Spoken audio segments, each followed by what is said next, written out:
The reason why spermidine is so interesting to me is that we know for certain that spermidine positively impacts or improves a minimum of 9 of those 12 things, if not all 12 of them. And this is based on published scientific literature. Hey everyone, Dr. Gladden here. I just finished a really great conversation with a woman, Leslie Kenny. She basically has started a company that makes a spermidine product called Primidine. There are 2 of them actually you'll hear us talk about. She has a company called Oxford Healthspan, and she's a really fascinating person who has an amazing personal health story and also amazing information about the product spermidine. We're going to go at the root cause of the root cause in this conversation. I think you're going to really enjoy it. It goes deep. He went from saving hearts as a cardiologist to rewriting the entire aging playbook. Dr. Jeffrey Gladden believes 100 is the new 30, and he's got the science to back it up. This is the Gladden Longevity Podcast. Leslie, welcome to the Gladden Longevity Podcast. It's a pleasure to have you here. Well, it's a real honor for me to be here with a cardiologist of your renown. Oh, well, okay. Well, I appreciate that. I'm excited for this conversation because you're talking about something kind of near and dear to what we think is really at the root cause of health issues, right? So, in our world, we really have a system in terms of how we look at an individual, and the life energy circle, the psychospiritual space is on the outside, and then inside is basically a Venn diagram of longevity. And people are a little bit, almost anything can be construed as longevity, right? If we fix your blood pressure, that's a longevity benefit. Well, it is, but it's not the longevity we're talking about there. What we're really talking about in the longevity circle are the actual drivers of the aging process, which are both expressions of the aging process, meaning they get worse as we age, but then they also accelerate the aging process. So those are called the hallmarks of aging. And currently it's accepted that there are 12 of them. We were talking a little bit before the show that I think we both think there are more. I think there are probably 16, and there will be more in the future identified for sure. But nonetheless, even in those 12 hallmarks, we can even review them. If that's helpful to the audience, I can pull up something and kind of run through them. But what's interesting to me is that, when we think about correcting things or turning back the clock, yes, going after health and going after performance and going after the environments, which we also do in our program here and in our system, are very important. But we think is really absolutely critical is to go after those hallmarks of aging. And I think that's what really distinguishes a true longevity practice from people that are kind of dabbling in some peptides and some cold plunge and some other things like that. So I'm just going to rattle these off and then allow you to start to speak. So just so people understand, so the 12 that we're talking about, one is telomere attrition. This is how telomeres, the end caps on the chromosome, shorten with every cell division. And when the telomeres get short enough, they signal the cell to become old and senescent, right? So telomeres are one. Another one is epigenetic alterations. And this has to do with how methyl groups are added or subtracted from the DNA to either upregulate the expression of a gene or downregulate it. And as we go through the aging process, the pattern of methyl group additions and subtractions changes to where our genes are expressing themselves in an older fashion than a more youthful fashion. There's some really interesting things about reprogramming ourselves epigenetically. And then loss of proteostasis. This is kind of right at the center of what we're talking about here with spermidine. This is the ability to actually make a protein with fidelity and then have it fold properly and be functioning properly.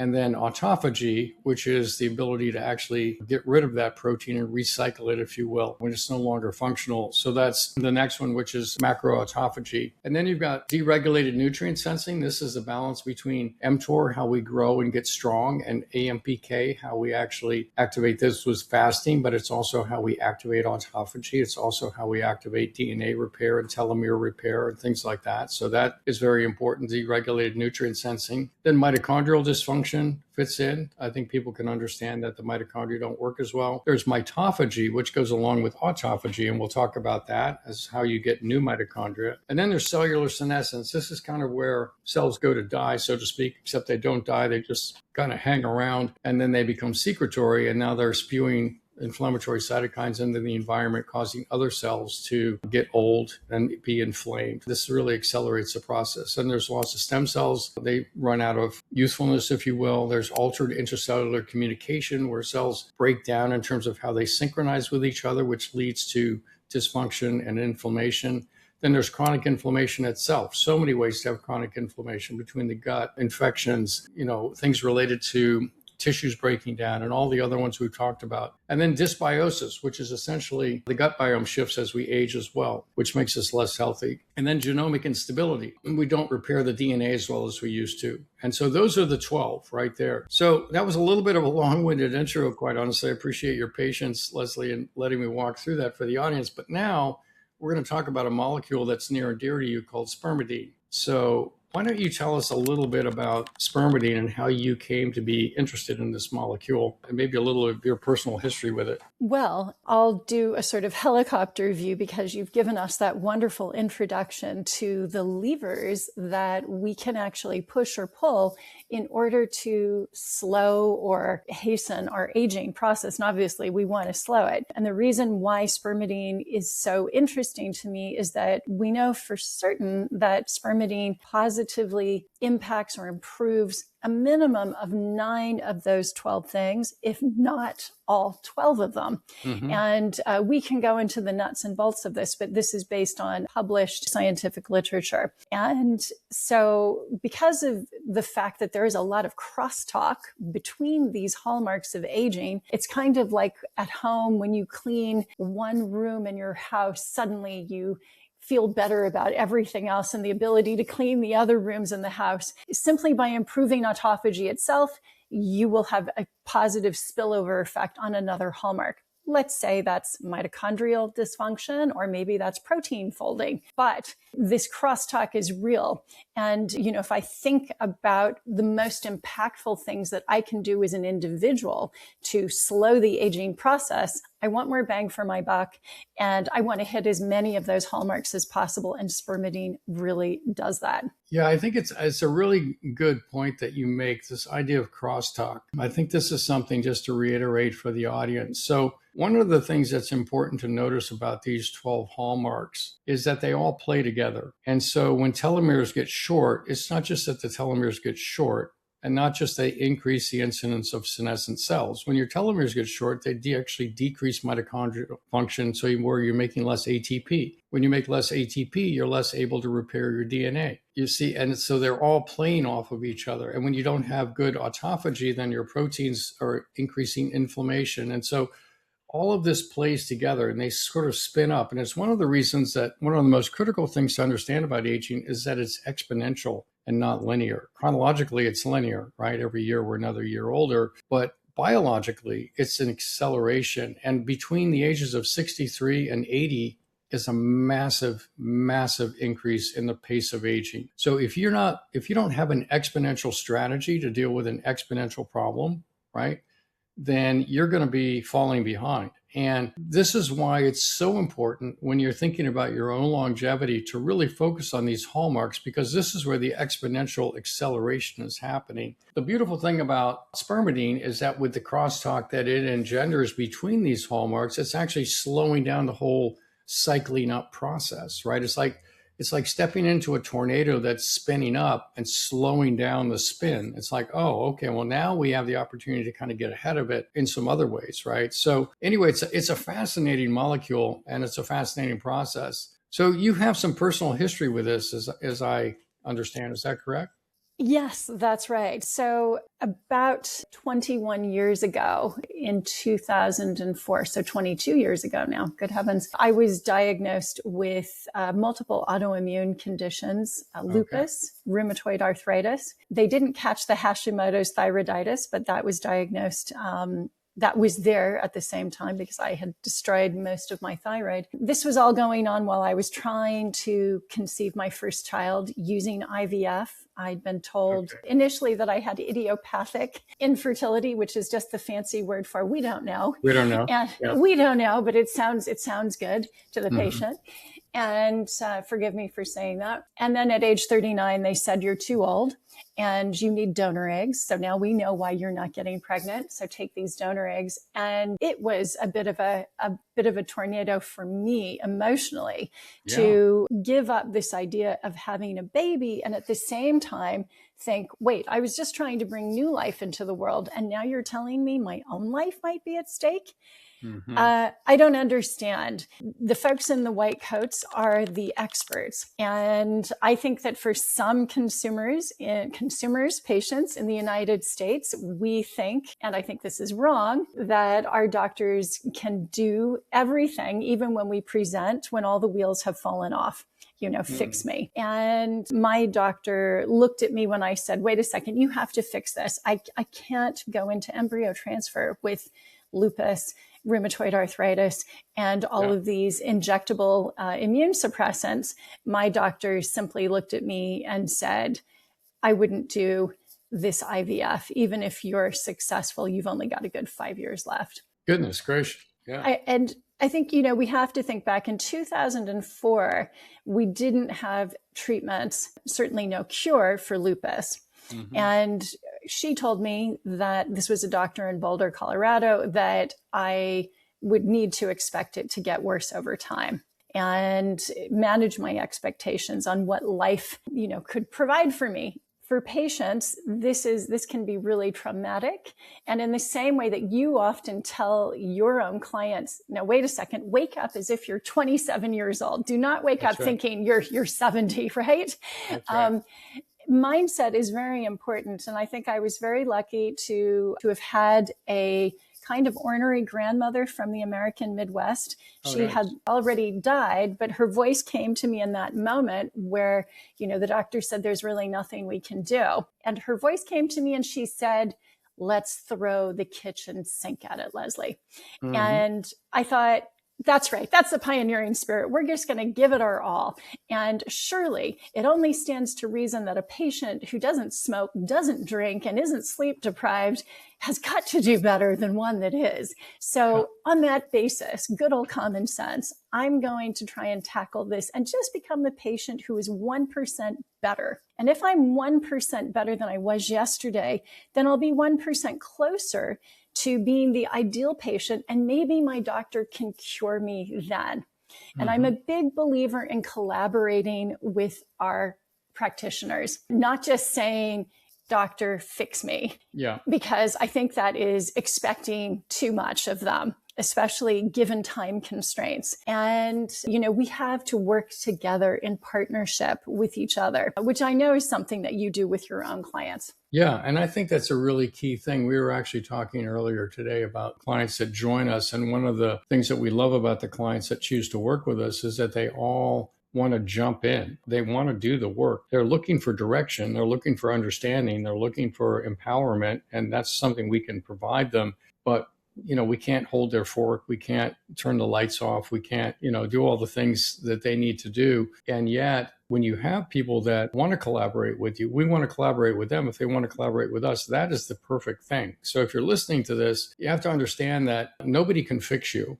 It's a question of how do you become empowered to fix yourself by working with people that can actually empower you. I think that's a better way to think of it, which is kind of what you're alluding to there. Exactly. So my own doctor had said that there was nothing more that she could do for me. But having been an IVF patient and been on a lot of patient bulletin boards where a lot of us women were actually matching our embryo transfers with each other, doing this as a group for community support, I knew that I could go to those community bulletin boards and speak to other lupus and RA patients. Mm-hmm. And it was there on a lupus board that I discovered from other patients that there had been a study, a small trial of 13 patients done in Germany in 2000 using a novel therapeutic called intravenous immunoglobulin, or IVIG.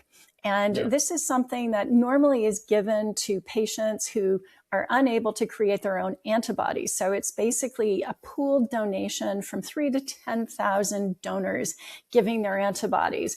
And when they did this, they realized that actually patients with overactive immune systems were calming the immune systems down. So it had this wonderful immune modulatory effect. And as soon as I saw this, because every single one of those 13 patients got better, I was so excited. I immediately went to my doctor and said, look at this. This is exciting. I need this. She said, 13 patients does not make evidence. It would be wrong for me to prescribe this for you. So back to the patient bulletin boards I went, where other patients told me about a doctor in San Francisco who would do this. He prescribed me 2 transfusions of this, and basically with the purpose of resetting my immune system. And I did this all the while I had been injecting myself with immune suppressing drugs, such as Enbrel and Humira. And these are, anyone who's ever taken these drugs, the lifestyle change you need to make there is you have to avoid large crowds, parties, social events, and small children in particular. Yeah. Because your ability to fight infection is greatly reduced. And so I'm on these immune suppressing drugs and I'm thinking, I'm resetting my immune system. What if I simply remove all of the triggers to my immune system so that by the time the IVIG treatment is done, if I remove those triggers, I'll be back in harmony and maybe I'll be okay. So I did this. And at that time, there was a book by a fellow named Dr. Barry Sears called The Anti-Aging Zone. He did another one called The Anti-Inflammatory Zone. And he speculated that autoimmune patients like me were prematurely aging, that we were inflammaging, and that if we could remove these inflammatory triggers, whether they were dietary or lifestyle factors, we could actually restore our bodies to balance. So I immediately took, a dietary allergy test. Dairy, gluten, eggs were all a problem. So got rid of all of those. I improved my sleep. I got rid of stress because that could be a big driver of inflammation. Quit my work and started moving, walking every day in the Rocky Mountains, which were just down the street from me, and did trauma therapy. I essentially looked under every stone. If it resonated with me, then I did it. I know that in your own system, you look at things like spirituality. And I think that we are human. We have always responded to things like this. And, we shouldn't poo-poo them because the quote unquote evidence isn't there. We do respond to these things. So actually the evidence is there over and over again. I mean that, people that have a faith or believe in something, and we're not religious in the sense that we're espousing some form of religion, but we are very spiritual, that people that believe or have faith, or people that have people praying for them, or sending good intentions or whatever, it all makes a difference. Every study ever done has shown that it makes a difference. So it makes a difference, except that some practitioners are reluctant to discuss this.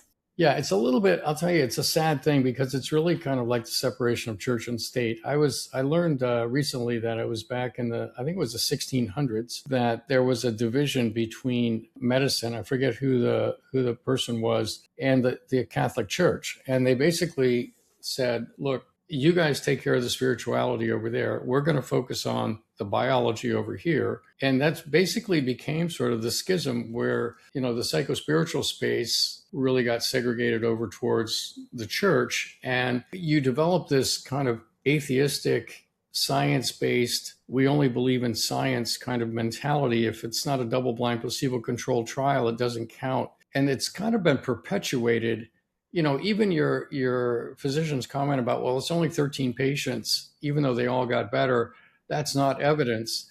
It's such an inbred thought process about how to evaluate what's potentially helpful, right? Exactly. Whatever works for the patient works. That's right. Whatever works. It's a cage that people put themselves in, right? And they build this cage around, well, we're doing the right thing. We're being ethical. We're following the standard of care.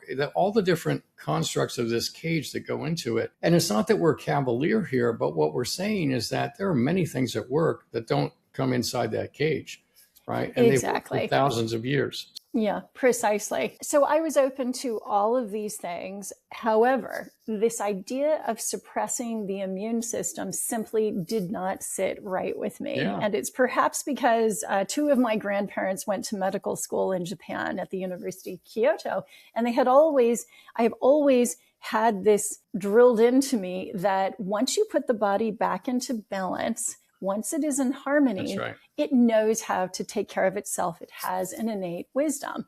Mm-hmm. And so once the second IVIG treatment was done, I actually stopped with the immune suppressing drugs. And going back to my physician for a routine check-in, I'll never forget this. I went in, she had the folder. She was obviously very rushed. She opened the folder and she said to me, well, look at that. You don't have lupus or RA. And I just said, excuse me? And she said, all your labs have returned to normal. She's not looking up at me at this point. And I said, that's amazing. Do you want to know what I did? And without looking up, she just said, no, that's okay. Isn't that just the most dramatic thing? Yes. That's when the penny dropped. Right. The system has no time. Doctors are not going to be able to be curious. Right. But we have to be curious. We see this all the time, right? We heal people in half the time routinely here, right? With things that we do. And they go to see their doctor and they're like, oh, well, you're a fast healer. But they never ask. What are you doing? How's it working? Because the problem is the system does not reward them for getting curious, because probably the answer to what healed each person will be a little bit different because we're each bio-individual. But they don't have time in their day to write this down or ask the questions or allow the patient to get started on the conversation, because it's going to bleed into their next patient's time, and they are on a conveyor belt of patients. So if you're listening to this, I think this is one of the litmus tests you can use when you're talking to any physician, right? Any practitioner. It could be across any spectrum, right? Physical therapist or whomever. If they're not curious, you probably don't want to work with them. If they're not curious, because I will tell you, there is a world of solutions and a world of answers out there. We're finding them every single day for our clients, new solutions that we didn't know about. There are so many things that exist out there. If you are not working with somebody that's curious and wants to actually look at your situation from a place of curiosity instead of a place of prescriptive, then you're working with the wrong person. You're really working with the wrong person. And I don't care if they're a functional doctor. I don't care who's been trained with functional medicine solutions for sick care problems. If they're not curious, you don't want to work with them. You really want curiosity, because this is actually how progress comes forward. So exactly. And this is historically how the best physicians and the physician scientist of the past actually leapfrogged and made progress. They were 1,000%. This is how all progress was made. Yes, exactly. So the fact that so many doctors are, well, I don't have time. I mean, I don't blame them, but it's the system within which they operate, which prevents them from doing this. I do hold them accountable. I do hold them accountable. And I will tell you why, because I think it's unconscionable not to actually rise above the system in which you're working to think about what's in the best interest of this individual. I do hold them accountable. I think that's, quite honestly, almost unconscionable, because everybody that went to medical school, when I started, everybody was gung-ho about helping people. We all were. It's like, well, this is our opportunity to really help people. And it's unfortunate that the system crushes that into conforming with a predetermined way of thinking and practice. We're brainwashed, essentially. But I still hold them responsible, because you really need to rise above that. I mean, when you see things like you coming in the door saying, look, everything is fixed, aren't you curious what just happened? And they say no. It's like, oh my gosh, you have really lost your way. I hold them accountable. Well, this is exactly when the penny dropped for me. And I suddenly realized that I held an awful lot more power than I realized. Good for you.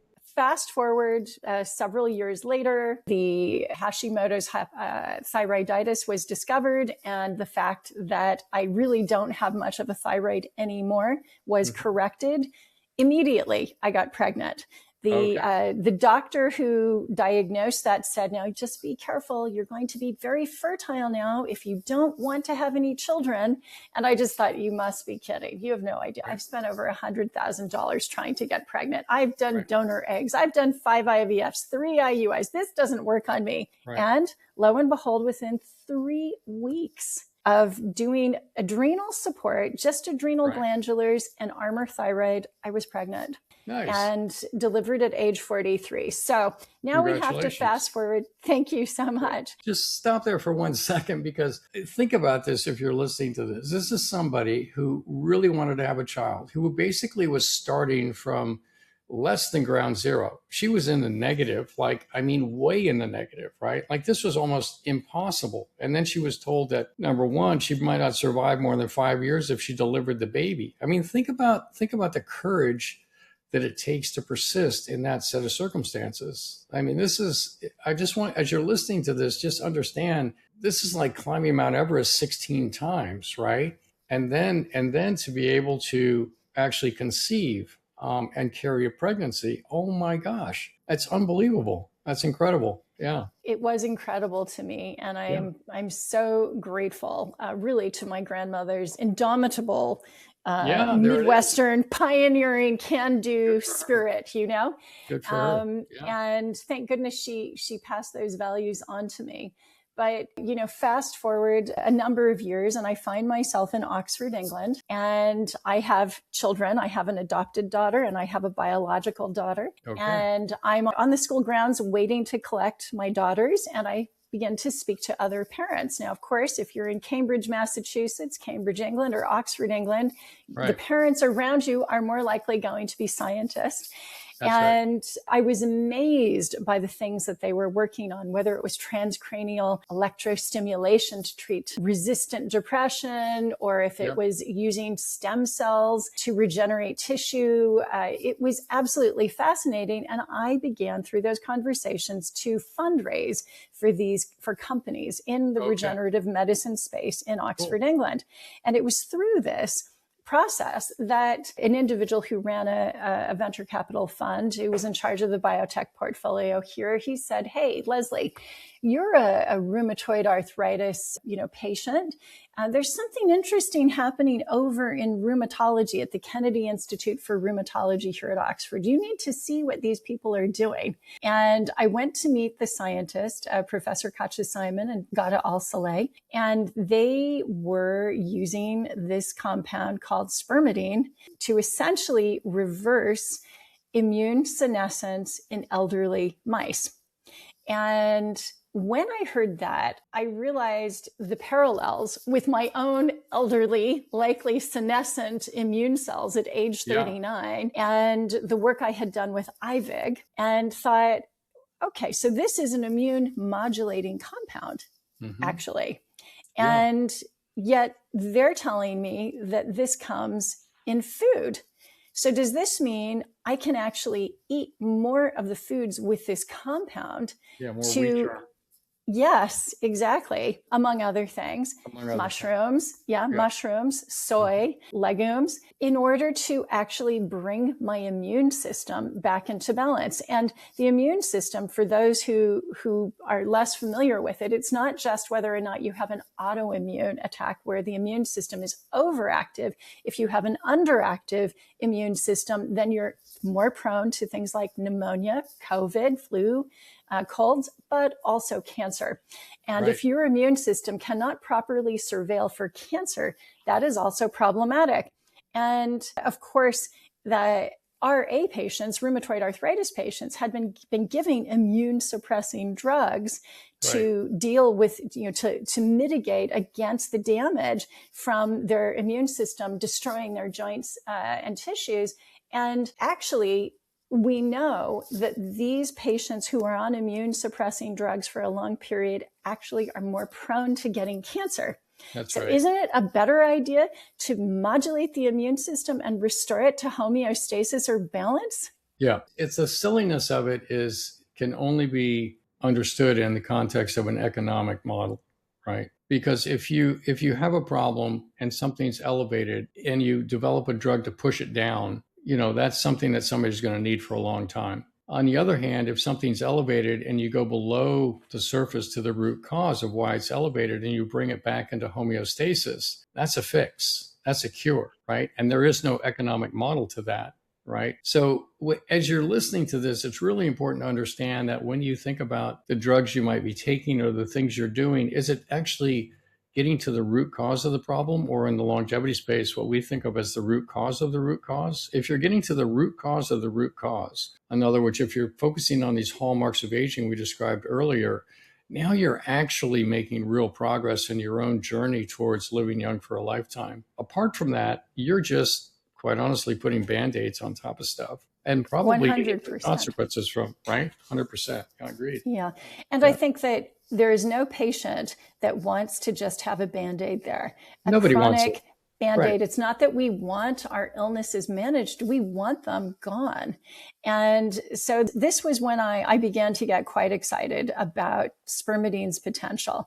But then I began to look into the research. Now, spermidine belongs to, as you know, a class of compounds called polyamines, and they have been studied for years. There's something like 13,000 papers in the literature about polyamines. They include things including the delightfully named spermine and putrescine. Yeah, putrescine. Right. They're just terrible names, but they're very safe.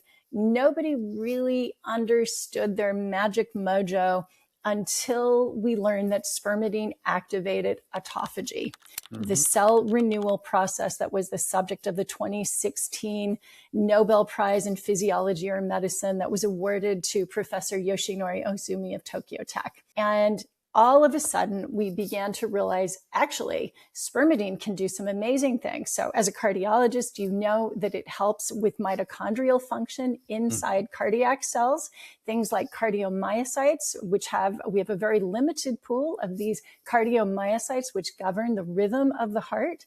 And as I was saying to you earlier, I like to think of mine as 1965 Mustangs that I need to keep maintained and polish the chrome and get the oil topped up and new tires on there, because I need them for life. When I'm 26, only 1% of them replace themselves every year. At my age, I'm about to turn 61 in a couple of weeks. Only 0.5% of those cardiomyocytes replace. So I actually need them to undergo autophagy. And here's where the part about senescence is interesting. I don't want dysfunctional cardiomyocytes to necessarily undergo cell apoptosis or cell death, just like that Mission Impossible tape, this tape will self-destruct in 3 seconds. I don't want that to necessarily happen.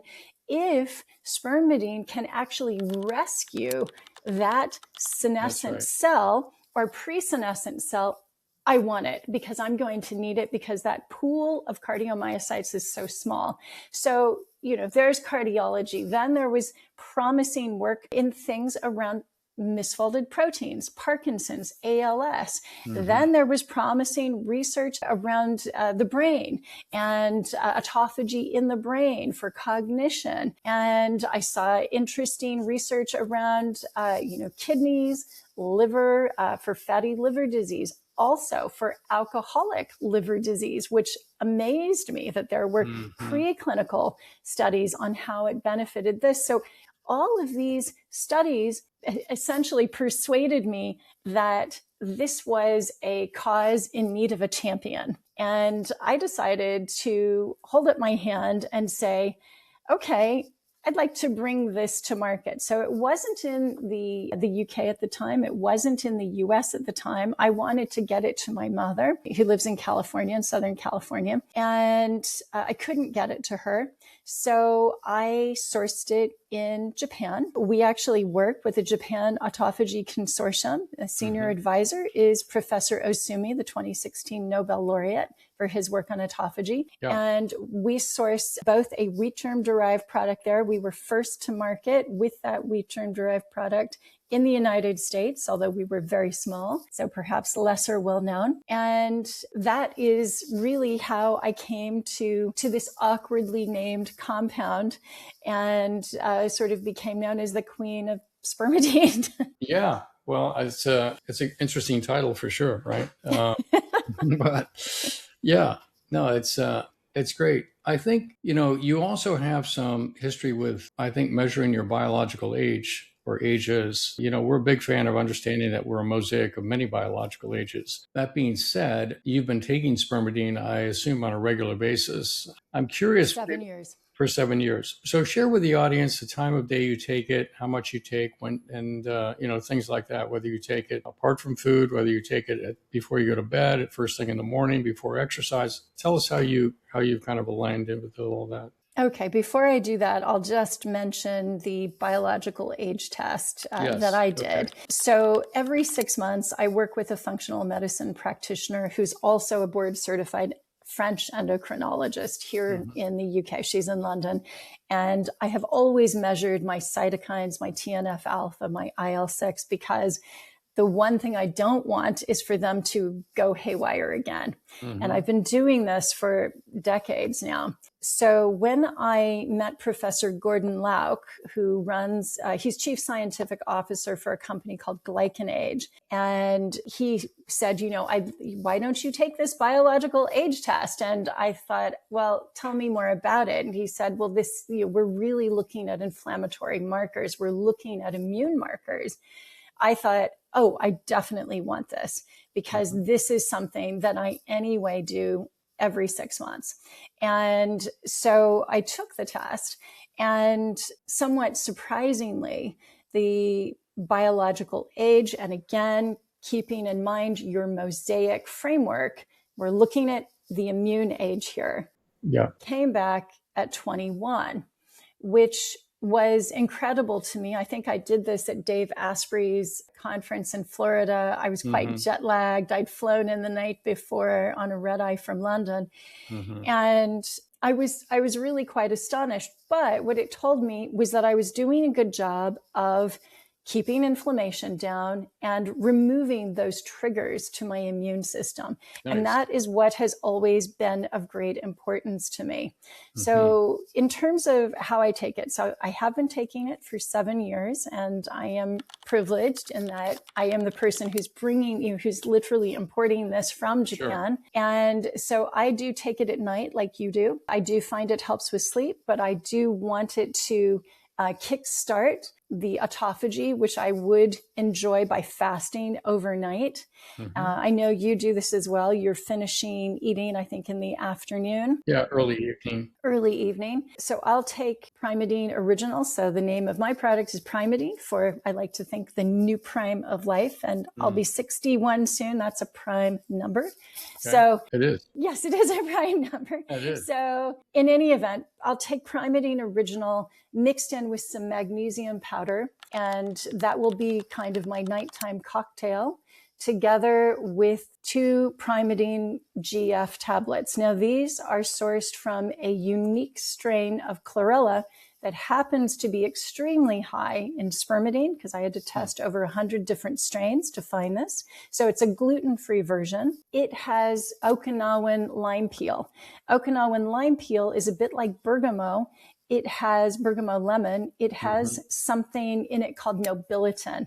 And nobilitin, like spermidine as a compound, positively influences 2 of the 8 clock genes that we know of. And that modulates circadian rhythm. And circadian rhythm disruption is one of the additional hallmarks of aging that is part of your list and my list. So I take that before I go to sleep. And nice. Personally, it seems to help me sleep better. I consistently get between 70 and 90 minutes of deep sleep on my Oura Ring. And usually, an hour to 70 minutes of REM sleep. That has been pretty consistent since I started measuring with the Oura Ring and been on the Primatine at the same time. In terms of the dose for the Primatine Original powder is 1 milligram. And it's just a powder. You could mix it in with a smoothie, or you spread it on an acai bowl, or, mix it with some fizzy water, and it dissolves pretty easily. Then with the gluten-free tablets, the 2 of those are the equivalent of 1.2 to 1.6 milligrams of spermidine. The reason it varies is because it depends on the time of year that we harvest the chlorella. This is grown in freshwater ponds under Okinawan sunshine. And if we harvest it in winter, we get less spermidine. If we harvest it in summer, we get 1.6 milligrams or more. And so we are now only harvesting in summer. But, truth in advertising, I have some of the winter product still out there, and that's 1.2 milligrams. We will always state it on the label. And that's the variance that happens with a food-derived product. Yeah. No, that's awesome. That's really, really interesting. Yeah, the glycanage is an interesting test. We use it on all of our clients as well. We find that it's also impacted by thyroid as well as hormone levels. Yes, HRT, right? Very, very important. And I'm HRT. A big advocate for HRT. Yeah. HRT has an impact on it as well. And also bovine IgG and colostrum. Colostrum actually is the one. I was thinking bovine IgG, but colostrum also has an impact on it. So there are ways to improve it with some different things. But anyway, the spermidine, that's a really interesting product that you have with the combination and the way you're kind of orchestrating the circadian rhythm. So that's interesting. Do you have studies on sleep in a larger group of people, or? Well, that's one of the issues with being a food-derived company is that we don't have a patent on these compounds. Right. And so getting the financing for a clinical trial is difficult and it's expensive. You have to invest hundreds of thousands, if not more, in order to do a proper clinical trial. Even just to get ethics, at least in the United Kingdom, is a minimum of 5,000 to 10,000 pounds, which is anywhere from, let's say, 8 to 15,000 US dollars. So it's quite prohibitive. However, there are preclinical studies that have been done in other labs on some of these clock genes. And because it's a food, there is no downside. So I don't know if you're familiar with the work of Dr. Terry Walls, who basically came back from a really devastating case of MS. But her philosophy, which I have adopted as well, was, okay, I'm going to look through the literature. And even if the studies are preclinical, which means they are not yet in humans, but if the compound shows merit and it is not dangerous to humans, i.e. it's in food, then I will try it and I will see. I will be N of 1 and I will see if it proves to be a benefit to me. And in her case, she discovered turmeric was of benefit to her. In our case, we know we have so many thousands and thousands of clients who report back to us that their sleep dramatically improves with both the Primatine Original and Primatine GF. With GF, what's interesting is it's very good for jet lag, and it actually is better than Primatine Original, the defatted wheat germ version of spermidine that we have. And I almost didn't want to believe it because I'm very partial to Primatine Original as my first product. But I was flying out to Dubai to give a lecture and went to bed ready to take my Primatine Original and then discovered, oops, I didn't bring it. And then took the Primatine GF, which I brought some samples of. And lo and behold, my aura scores were amazing, even though I'd gone to bed at what was, sort of 3 a.m. and was waking up at 8, the next morning. I still got my, 70 minutes of deep sleep and 60 minutes of REM sleep. And we have had other clients and influencers who have actually done similar things. These are usually people who are, say, in Spain and doing courses virtually in, say, Los Angeles.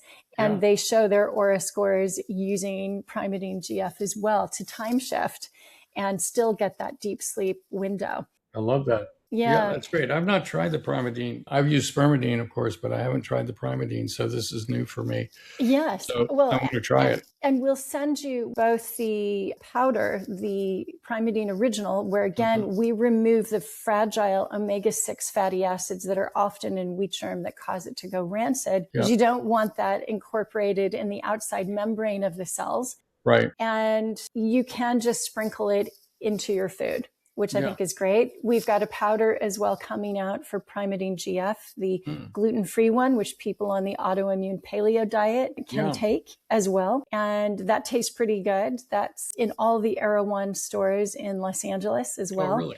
Okay. And we were invited to the Grammys to do longevity mocktails this year.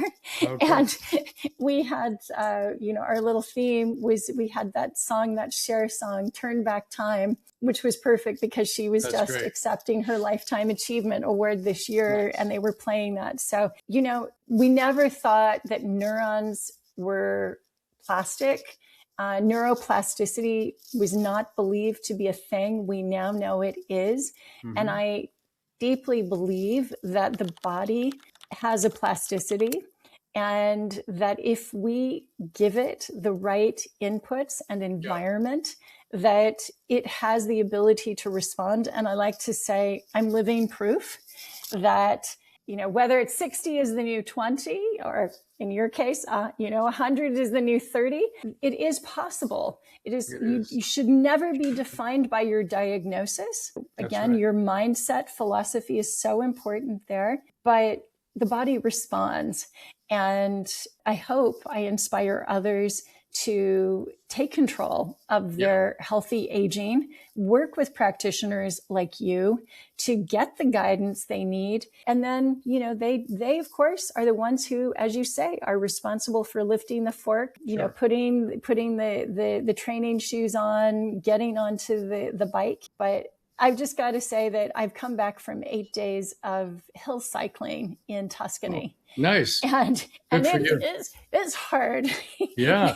Chianti is full of mountains. I did not realize doing 73 kilometers and 1,800 meters of elevation in one day. This is hard.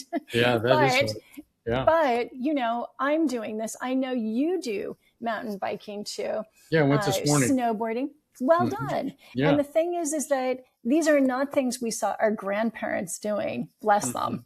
We have to redefine what it means to be our age. And the International Monetary Fund came out with a report last year where they said that 70-year-olds in 2022 across 45 different countries in the world, 41 countries around the world, had the same grip strength as 54-year-olds in 2002 and the same cognition as 52-year-olds in 2002. Oh, I love that.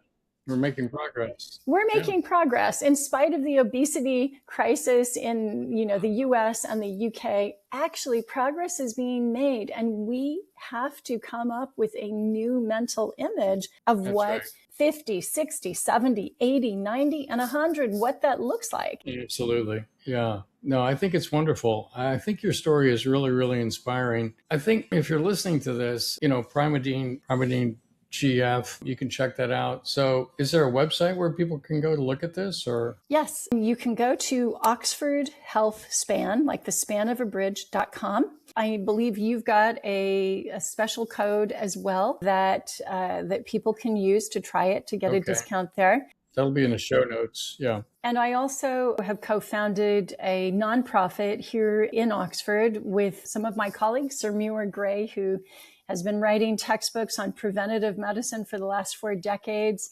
Sir Christopher Ball, who's a 91-year-old former paratrooper, still out there running his marathons. Nice. Professor Dennis Noble, a cardiovascular physiologist of some repute, big systems biologist here, and Dr. Paul Chen. And if people want to get free information there, they can go to oxfordlongevityproject.org and get information there. And then I have my own little YouTube channel called Leslie's New Prime, LESLIE, and then an S, New Prime. And there's some information there on some more sort of, they're topics that essentially my girlfriends have asked me to talk about. Okay, cool. Yeah. Very cool. Yeah. I love that. Yeah. Well, beautiful. Yeah, I really appreciate you coming on the show. What time is it where you are? It is now 9 o'clock. 9 o'clock. Okay. 9 o'clock in the evening. Yeah, you'll be getting your good rest here. Yeah, I'll be putting my blue light blocking glasses on in a second. Yeah, exactly. Your true darks. Yeah. Yeah, right. Exactly. Perfect. Well, it's been such an honor, and I'm such a fan of the work that you do, and keep up the amazing work. As a patient who's always looking for good doctors, I think it's such a treat to be able to have this conversation with you today. Oh, I love that. I know all your patients are lucky to have you. Oh, I appreciate you saying that. Yeah. I mean, one thing about us is we are eternally curious, and we are married to the questions, right? And so I think that allows us to continue to innovate at a pace that sometimes is bedazzling to us. There's some things coming right now that we're super excited about. So that's for another conversation. But Leslie, thank you so much for joining us. Really, really appreciate it. It was a pleasure. Likewise. Thank you so much, Dr. Gladden. How do we live young for a lifetime? How do we make 100 the new 30? The answers are out there, and we're bringing them to you every episode. Make sure you're subscribed, check out more episodes right here, and follow us on social media so you never miss a breakthrough. Thanks for listening.